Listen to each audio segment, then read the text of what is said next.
জানিয়ে দেব সর্বশেষ আপডেট বাংলা সংবাদ। শুরুতেই শিরোনাম। গণ অভ্যুত্থানে দমন-পীড়নে অংশ না নিতে সেনাবাহিনীকে সতর্ক করেছিল জাতিসংঘ। থাকছে বিস্তারিত প্রতিবেদন। ভারতে শেখ হাসিনার ৭ মাস, যেসব প্রশ্নের উত্তর খুঁজছে জনগণ। প্রিয় দর্শক, পুরো রিপোর্টটি উপস্থাপন করছি, ভিডিওটি না টেনে দেখতে থাকুন। শুনছিলেন সংবাদ শিরোনাম, এবার বিস্তারিত। গণ অভ্যুত্থানে দমন-পীড়নে অংশ না নিতে সেনাবাহিনীকে সতর্ক করেছিল জাতিসংঘ। Volker Türk. জুলাই-আগস্ট গণ অভ্যুত্থানে সেনাবাহিনীকে সতর্ক করেছিল জাতিসংঘ। আন্দোলন থামাতে দমন-পীড়নে অংশ নিলে শান্তিরক্ষা মিশনে অংশগ্রহণ বন্ধ হয়ে যেতে পারে বলে দেয়া হয়েছিল সতর্কবার্তা। এমনটা জানিয়েছেন জাতিসংঘের মানবাধিকার বিষয়ক high commissioner Volker Turk. BBC world সার্ভিসের হার্ট টক অনুষ্ঠানে ভলকার টুর্ক একথা বলেন। বুধবার বিবিসির ওয়েবসাইটে হার্ট টক অনুষ্ঠানের এই পর্ব প্রকাশ করা হয়। অনুষ্ঠানে টুর্কের সঙ্গে কথা বলেন বিবিসির উপস্থাপক স্টেফেন সাকার। অনুষ্ঠানে গাজা, সুদান, ইউক্রেন সহ বিশ্বের বিভিন্ন দেশের পরিস্থিতির প্রেক্ষাপটে জাতিসংঘকে ক্ষমতাহীন মনে হচ্ছে বলে জানান বিবিসির উপস্থাপক স্টেফেন সাকার। জবাবে উদাহরণ হিসেবে বাংলাদেশের কথা উল্লেখ করেন ভলকার টুর্ক। তিনি বলেন, আমি আপনাকে উদাহরণ দিচ্ছি যেখানে এটা গুরুত্বের সঙ্গে নেওয়া হয়েছিল। আমি গত বছরের বাংলাদেশের উদাহরণ দিচ্ছি। আপনি জানেন জুলাই-আগস্টে সেখানে ছাত্রদের ব্যাপক বিক্ষোভ হয়। বাংলাদেশে তখন ছাত্রদের আন্দোলন দমনে ব্যাপক নিপীড়ন চলছিল উল্লেখ করে তিনি আরও বলেন, তাদের জন্য বড় আশার জায়গা ছিল। আসলে আমরা কি বলি, আমি কি বলি, আমরা কি করতে পারি এবং আমরা ওই পরিস্থিতির উপর আলোকপাত করি। আমরা প্রকৃতপক্ষে সেনাবাহিনীকে সতর্ক করি। যদি তারা এতে জড়িত হয় তার অর্থ দাঁড়াবে তারা হয়তো আর শান্তিরক্ষী পাঠানোর দেশ থাকতে পারবে না। ফলশ্রুতিতে আমরা পরিবর্তন দেখলাম। ভলকার টুর্ক বলেন, ডক্টর ইউনূস যখন অন্তর্বর্তী সরকারের প্রধান উপদেষ্টার দায়িত্ব নিলেন, তিনি আমাকে বলেন, আপনি কি একটি তথ্য অনুসন্ধানী দল পাঠাতে পারেন, পরিস্থিতির উপর গুরুত্ব দিতে পারেন এবং সেখানে যা ঘটছে তা তদন্ত করতে বললেন। আমরা এগুলোই করেছিলাম এবং এটা কার্যত সাহায্য করেছিলাম। তিনি আরও বলেন, আমি গত বছর বাংলাদেশে গিয়েছিলাম। আমার একটি অবস্থান নেয়ায়, আমার কথা বলায় এবং তাদেরকে সহযোগিতা করায় ছাত্ররা আমাদের প্রতি খুব কৃতজ্ঞ ছিল। অনুষ্ঠানে ফিলিস্তিন, ইউক্রেন, সিরিয়া, সুদানসহ বিভিন্ন দেশে চলমান সংকট নিয়েও কথা বলেন জাতিসংঘের মানবাধিকার বিষয়ক হাইকমিশনার। ভারতে শেখ হাসিনার ৭ মাস, যেসব প্রশ্নের উত্তর খুঁজছে জনগণ। ছাত্র জনতার অভ্যুত্থানে ক্ষমতাচ্যুত হয়ে শেখ হাসিনার বাংলাদেশ থেকে ভারতে চলে আসার ৭ মাস পূর্ণ হলো। গত বছরের ৫ আগস্ট বাংলাদেশ সামরিক বাহিনীর একটি উড়োজাহাজে তাকে নিয়ে দিল্লির কাছে হিন্ডন বিমানবন্দরে এসে পৌঁছায়। সেদিন থেকে আজ পর্যন্ত তিনি একটানা ভারতেই রয়েছেন। মাঝে তার তৃতীয় কোনো দেশে যাওয়ার জল্পনা শোনা গেলেও তা আদৌ বাস্তবায়িত হয়নি এবং গত ৭ মাস ধরে ভারতই এখন তার ঠিকানা। শেখ হাসিনাকে ভারত সরকার যেরকম কঠোর গোপনীয়তা ও সুরক্ষা বলয়ে ঘিরে রেখেছে তা প্রায় নজিরবিহীন। লক্ষণীয় হলো, তিনি ঠিক কোথায় আছেন বা কিভাবে আছেন তা নিয়ে দিল্লির পক্ষ থেকে এখনও একটি শব্দ জানানো হয়নি। দেশি বিদেশি সংবাদ মাধ্যমে এর মাঝে নানা জল্পনার খবর প্রকাশিত হলেও তার একটিও কিন্তু নিশ্চিত করা যায়নি। ফলে ভারতে শেখ হাসিনার অবস্থানকে কেন্দ্র করে তৈরি হয়েছে একটা তীব্র রহস্য ঘেরা টোপ। এদিকে ক্ষমতাচ্যুত শেখ হাসিনাকে ঘিরে বাংলাদেশে যেমন তেমনি তার আশ্রয়দাতা দেশ ভারতেও আগ্রহ কিন্তু তুঙ্গে। বাংলাদেশে তো বটেই, ভারতীয় গত বেশ কয়েক মাস ধরেই শেখ হাসিনা নিয়মিতভাবে গুগলের টপ সার্চগুলোতে বা সোশ্যাল মিডিয়ার টপ ট্রেন্ডিংয়ে জায়গা করে নিচ্ছেন। শেখ হাসিনার খবর জানার জন্য উৎসুক এখনও এতটুকু ভাটা পড়েনি। এরই পরিপ্রেক্ষিতে শেখ হাসিনাকে ঘিরে এই মুহূর্তে যেসব প্রশ্ন ঘুরপাক খাচ্ছে তার কতটুকু উত্তর আমাদের জানা, এই প্রতিবেদনে সেদিকেই নজর দেওয়া হয়েছে। শেখ হাসিনার ছবি বা ভিডিও কবে দেখতে পাওয়া যাবে? ৭ মাস আগে ভারতে পা দেওয়ার পর থেকে আজ পর্যন্ত শেখ হাসিনার কোনো ছবি বা ভিডিও প্রকাশ্যে আসেনি। সরকারিভাবে তো নয়ই, এমনকি সোশ্যাল মিডিয়াতেও নয়, অর্থাৎ সাংবাদিক বা ভারতের সাধারণ নাগরিক কেউই এক ঝলকের জন্য তার নাগাল পায়নি। তবে এর মাঝে তিনি বেশ কয়েকবার ফেসবুকে এসে দলীয় নেতাকর্মীদের উদ্দেশ্যে লাইভ ভাষণ দিয়েছেন এবং সেগুলো রীতিমতো আগেভাগে ঘোষণা করেই করা হয়েছে। তবে এসব ভাষণ ছিল অডিও আকারে, ফেসবুকে কোনো লাইভ ভিডিও তিনি এখনও দেননি। এছাড়া তার বহু কল রেকর্ডের অডিও ফাঁস হয়েছে। যদিও এসব ভাষণের সঙ্গে তাদের কোনো সম্পর্ক নেই বলে ভারত সরকার দাবি করেছে, দিল্লিতে পর্যবেক্ষকরা সবাই একমত যে ভারত অনুমতি দিয়েছে বলেই তার পক্ষে সোশ্যাল মিডিয়ার মাধ্যমে এসব ভাষণ দেওয়া সম্ভব হচ্ছে। হোস্ট কান্ট্রি ভারত না চাইলে শেখ হাসিনা কখনোই এভাবে আওয়ামী লীগ নেতাকর্মীদের সঙ্গে যোগাযোগ স্থাপন করতে পারতেন না। এরকমই একজন বিশ্লেষক বলছিলেন, ভারতে বসেও যে তিনি রাজনৈতিকভাবে সক্রিয় আছেন এবং দলের কর্মী সমর্থকদের মনোবল চাঙ্গা রাখার চেষ্টা করে যাচ্ছেন, এই বার্তাটা দিতেই শেখ হাসিনার স্পিচ বা টেলিফোন কথাগুলো অ্যালাউ করা হচ্ছে। তবে ভারত মনে করছে এর জন্য আপাতত লাইভ অডিওটুকুই যথেষ্ট, ছবি বা ভিডিওর কোনো প্রয়োজন নেই। তবে কিছুদিন বাদে যদি ভারত মনে করে তিনি লাইভ ভিডিওতে ভাষণ দিলেও কোনো অসুবিধা নেই এবং তাকে সবাই সোশ্যাল মিডিয়াতে সরাসরি দেখতে পাই, তাহলে আমি অন্তত অবাক হব না বলেছিলেন তিনি। শেখ হাসিনাকে ভারতের ঠিক কোথায় রাখা হয়েছে, ভারতে শেখ হাসিনার লোকেশন কি, তা নিয়ে গুজব ও জল্পনার যেন কোনো শেষ নেই। হিন্ডন বিমান ঘাঁটিতে এসে নামার পর তাকে সেখান থেকে সরিয়ে নিয়ে ভারতের কোনো আধা সামরিক বাহিনীর সেফ হাউস বা গোপন অতিথি নিবাসে রাখা হয় বলেই জানা গিয়েছিল।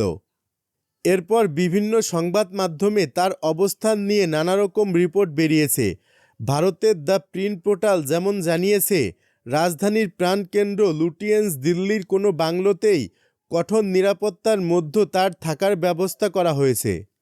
কোথাও আবার লেখা হয়েছে তিনি রয়েছেন মিরাট ক্যান্টনমেন্টের ভেতরে কোনো অতিথি নিবাসে।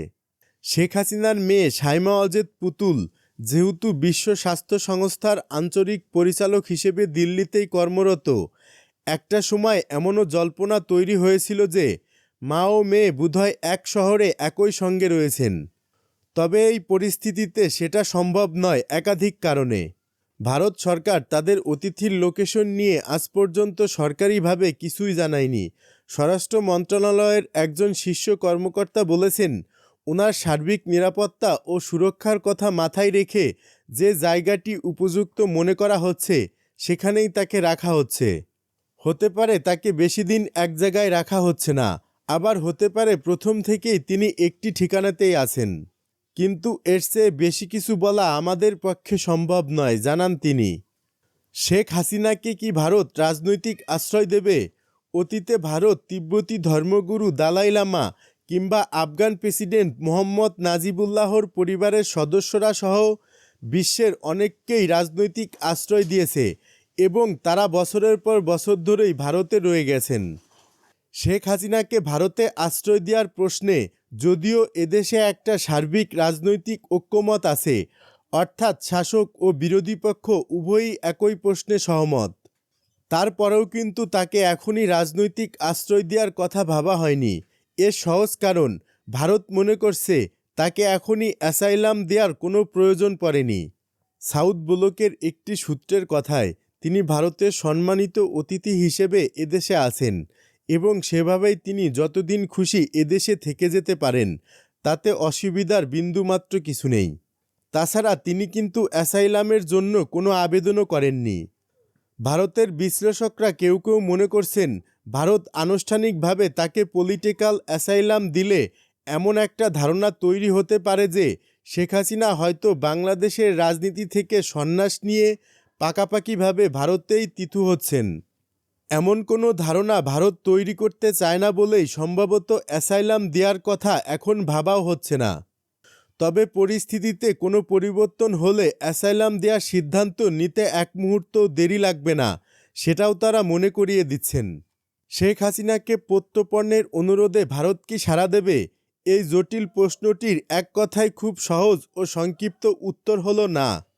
শেখ হাসিনাকে বিচারের জন্য যাতে বাংলাদেশের হাতে তুলে দেওয়া হয় সেই অনুরোধ একটি নোট ভার্বালের আকারে অন্তর্বর্তী সরকারের পক্ষ থেকে দিল্লির হাতে তুলে দেওয়া হয়েছিল প্রায় 2.5 মাস আগে। সেই চিঠির প্রাপ্তি স্বীকার করা হলেও ভারত কিন্তু আজ পর্যন্ত তার কোনো জবাব দেওয়ার প্রয়োজন বোধ করেনি। ভারতের সাবেক কূটনীতিকদের কারো কারো মতে বাংলাদেশের অনুরোধেও সিরিয়াসনেসের অভাব আছে। মানে তারা বলতে চাইছেন যথেষ্ট আটঘাট বেঁধে ও সদিচ্ছা নিয়ে অনুরোধটি জানানো হয়নি। ভারতের কর্মকর্তারা আনুষ্ঠানিকভাবে এই প্রতিবেদককে জানিয়েছেন যেসব অভিযোগ বা মামলার ভিত্তিতে শেখ হাসিনাকে বাংলাদেশে ফেরত চাইছে সেগুলো রাজনৈতিক উদ্দেশ্য প্রণোদিত বলে মনে করার যথেষ্ট কারণ আছে। তাছাড়া শেখ হাসিনাকে যদি বিচারের জন্য ফেরত পাঠানো হয় তাহলে তিনি সেদেশে সুষ্ঠু ও ন্যায় বিচার পাবেন, এটাও বাংলাদেশ নিশ্চিত করতে পারেনি বলে ভারত মনে করছে। ভারত ও বাংলাদেশের মধ্যে স্বাক্ষরিত প্রত্যর্পণ চুক্তিতে এমন বেশ কিছু বিধান আছে যেগুলোর ভিত্তিতে উপরোক্ত চুক্তিগুলোর আলোকে কাউকে ফেরানোর অনুরোধ অনায়াসে নাকচ করা যেতে পারে। শেখ হাসিনার ক্ষেত্রেও ভারত একই পথে হাঁটবে বলেই স্পষ্ট ইঙ্গিত পাওয়া যাচ্ছে। অথবা নানা অজুহাতে দিনের পর দিন বাংলাদেশের অনুরোধ ফেলে রাখা হবে, কোনো ব্যবস্থাই নেওয়া হবে না। এই দফায় ভারতে কিভাবে দিন কাটছে শেখ হাসিনার? 1975 সালে শেখ মুজিব রহমানের হত্যাকাণ্ডের পর তার কন্যা শেখ হাসিনাকে যখন প্রধানমন্ত্রী ইন্দিরা গান্ধী দিল্লিতে সপরিবারে আশ্রয় দিয়েছিলেন, তার সঙ্গে এবারের পরিস্থিতির কিন্তু অনেক ফারাক আছে। সেবার 75 থেকে 81 প্রায় 5.5 বছর ভারতে কাটিয়েছিলেন শেখ হাসিনা ও তার পরিবার, কিন্তু তার গতিবিধির উপর তখন তেমন কোনো বিধিনিষেধ ছিল না। এমনকি সে সময় শেখ হাসিনা দিল্লিতে ভারতীয় রাষ্ট্রীয় রেডিও সংস্থা আকাশবাণীর বাংলা বিভাগে কাজ করতেন। তার স্বামী বিজ্ঞানী অজিত মিয়াও সাময়িকভাবে যুক্ত ছিলেন ভারতের পরমাণু শক্তি কমিশনে। তবে সে সময় তিনি ছিলেন শুধু শেখ মুজিবুরের কন্যা, আর এখন তিনি বাংলাদেশের সাবেক প্রধানমন্ত্রী, তাও প্রায় দীর্ঘ 21 বছরের। তিনি শুধু ভিআইপি নন, তার জীবনের উপর ঝুঁকি থাকতে পারে বলেও ভারত মনে করছে। ফলে তার এবারের ভারতবাস নিশ্ছিদ্র নিরাপত্তার মুড়ে রাখা হয়েছে। প্রতিটি পদক্ষেপ ঘিরে থাকছে চরম গোপনীয়তা। বাইরে স্বাভাবিকভাবে বেরোনো বা সামাজিক মেলামেশার কোনো প্রশ্নই ওঠে না। এছাড়া ভারতে কোনো বিদেশি নেতানেত্রী অতিথি হয়ে থাকতে এলে তাদের জন্য যেরকম ডিব্রিফিং সেশন করা হয়, শেখ হাসিনাকেও সেরকম রুটিনের মধ্য দিয়ে যেতে হচ্ছে। এরকম কয়েকটি সেশনে ভারতের জাতীয় নিরাপত্তা উপদেষ্টা অজিত ডোজাল নিজে তার সঙ্গে কথাবার্তা বলেছেন বলেও নির্ভরযোগ্য সূত্রে জানা যাচ্ছে। এছাড়া তিনি দিল্লি আগে থেকে চিনতেন বা যাদের সঙ্গে পারিবারিক বন্ধুত্ব আছে এমন হাতে গোনা কারো কারো সঙ্গে তার দেখা করিয়ে দেওয়া হয়েছে বলেও বাংলা ট্রিবিউন জানতে পেরেছে। এটার একমাত্র উদ্দেশ্য হলো যাতে বিদেশি বিভুয়ে এসেও তিনি মানসিকভাবে চাঙ্গা থাকতে পারেন এবং স্বাভাবিক কথাবার্তা বলে হালকা হতে পারেন। শেখ হাসিনার রাজনৈতিক ভবিষ্যৎ কোন পথে? তবে এই মুহূর্তে কোটি টাকার প্রশ্ন, যা ইংরেজিতে যাকে বলে $বিলিয়ন কোশ্চেন, তা হলো শেখ হাসিনার রাজনৈতিক ভবিষ্যৎ কী? এটা ঠিকই যে শেখ হাসিনা বারে বারেই আওয়ামী লীগ সমর্থকদের উদ্দেশ্যে দেয়া তার ভাষণে বলেছেন যে তিনি অবশ্যই একদিন দেশে ফিরবেন এবং তার নেতাকর্মীদের উপর যে অত্যাচার নিপীড়ন হচ্ছে সেসবের প্রতিকার করবেন। তবে ভারতের পর্যবেক্ষকরা মনে করেন এই কাজটা কঠিন শুধু নয়, খুবই কঠিন। তারা যুক্তি দিচ্ছেন, প্রথমত শেখ হাসিনার বয়স এখন 77 পেরিয়ে 78-এর পথে। এই বয়সে এরকম একটা কঠিন চ্যালেঞ্জ অতিক্রম করে রাজনৈতিক কামব্যাক করার নজির বিশ্বে খুব কমই আছে। তাছাড়া তিনি নিজের রাজনৈতিক উত্তরাধিকারের প্রশ্নটাও এতকাল অস্পষ্ট করে রেখেছেন। ফলে তারপরে দলের শীর্ষ নেতৃত্বের হাল কে বা কারা ধরবেন সেটারও কোনো উত্তর জানা নেই। সবচেয়ে বড় কথা, 5 আগস্টের পর বাংলাদেশ জুড়ে আওয়ামী লীগের উপর যে ধরনের হামলা অত্যাচার হয়েছে এবং জনরোষ তাদের উপর যেভাবে আছড়ে পড়েছে, দলীয় সংগঠন তা থেকে এখনও মাথা তুলে দাঁড়াতে পারেনি। দেশে পরবর্তী নির্বাচন যখনই হোক, তাতে আওয়ামী লীগ আদৌ লড়ার সুযোগ পাবে কিনা সে বিষয়টিরও এখনও নিষ্পত্তি হয়নি। ফলে এই পরিস্থিতিতে শেখ হাসিনার দেশে ফেরা বা রাজনৈতিক প্রত্যাবর্তনের পথ প্রশস্ত হওয়া খুব মুশকিল বলেই মনে হচ্ছে। তবে ভারতের বিশ্লেষক ও নীতি নির্ধারকদের মধ্যে কেউ কেউ মনে করছেন দক্ষিণ এশিয়ার দেশগুলোর রাজনীতিতে অসম্ভব বলে কিছু নেই। ফলে তারা এখনই শেখ হাসিনার পলিটিক্যাল ওবিচুয়ারি লিখে ফেলতে রাজি নন। ভারত সরকারও অধীর আগ্রহ ও উৎকণ্ঠার সঙ্গে নজর রাখছে বাংলাদেশের রাজনৈতিক গতি প্রকৃতি কোন পথে এগোয়। সম্ভবত তার উপরই অনেকটা নির্ভর করছে এই হাই প্রোফাইল অতিথিকে নিয়ে ভারতই বা শেষ পর্যন্ত কী করতে চায়।